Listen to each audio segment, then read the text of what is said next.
প্রথম পর্বে জাসের আওদা লিখেছেন যে আমরা পরাক্রমশালী আল্লাহ তাআলার কাছে প্রার্থনা করি তার দয়া ও দানশীলতার কারণেই যেন তিনি আমাদের দয়া করেন ও আমাদেরকে প্রভূত নিয়ামত দান করেন।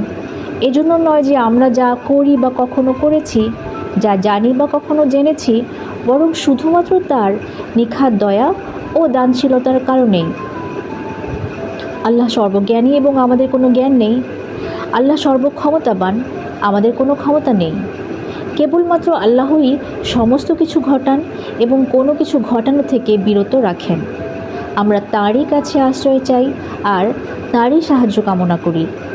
আমরা তাঁর কাছে আমাদের অজ্ঞতা ও মিথ্যে মোহ থেকে নিরাপত্তা, আমাদের ভুল ত্রুটি শুধরে দেয়া, আমাদেরকে সরল পথে কায়েম রাখা এবং যা তাকে সন্তুষ্ট রাখে সেই পথে হিদায়াতের জন্য প্রার্থনা করি।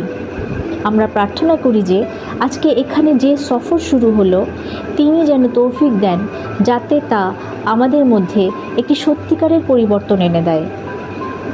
প্রকৃতপক্ষে আর কারো পক্ষেই সম্ভব না আল্লাহ তাআলার তৌফিক ও সাহায্য ছাড়া নিজেকে আরও ভালো অবস্থায় উন্নীত করা অথবা জ্ঞান চৈতন্যের দিকে নিজেকে উত্তরণ করা। পবিত্র কুরআনে আল্লাহ তাআলা বলেছেন, নিশ্চয়ই তুমি যাদেরকে ভালোবাসো তাদের সবাইকে তুমি হিদায়াতের দিকে আনতে পারো না, বরং আল্লাহ যাকে ইচ্ছা করেন শুধু তাকেই হিদায়াত দেন এবং তিনি জানেন কে হিদায়াতের পথে যেতে চায়। কিন্তু আল্লাহ আমাদেরকে প্রতিশ্রুতি দিয়েছেন, যদি আমরা তার কাছে কৃতজ্ঞ হই তবে তিনি তার দান আমাদের জন্য আরও বাড়িয়ে দেবেন এবং যদি আমরা তার কাছে আমাদের ভুলের জন্য ক্ষমা প্রার্থনা করি তবে তিনি আমাদের উপর তার ক্ষমা ও সেই সাথে তার রহমত বর্ষণ করবেন। বস্তুগত ও আধ্যাত্মিকভাবে তিনি আরও প্রতিশ্রুতি দিয়েছেন যে যদি আমরা আন্তরিকভাবে প্রার্থনা করি তবে তিনি আমাদের প্রার্থনায় সাড়া দেবেন এবং যদি আমরা তার উপর নির্ভর করি তবে আমরা অবশ্যই সফল হব।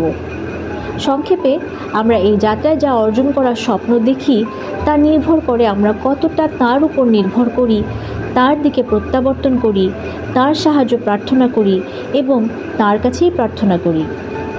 আমাদের জীবনে ভালো যা কিছুই আসে সেটা আসে তাঁরই ইচ্ছায় এবং তিনি সর্বদা তাদের জন্য সেরা পরিস্থিতি বেছে নেন যারা তার উপর নির্ভর করে। এই বইটিকে একটি সফর বোঝানো হয়েছে আল্লাহর জন্য, আল্লাহর সাথে এবং আল্লাহর দিকে একটি সফর, যদিও তিনি সত্যই আমাদের কাছাকাছি, আমরা যা চিন্তা করতে পারি তার চেয়েও অনেক কাছাকাছি। আর যদি আমার বান্দারা তোমাকে আমার সম্পর্কে জিজ্ঞেস করে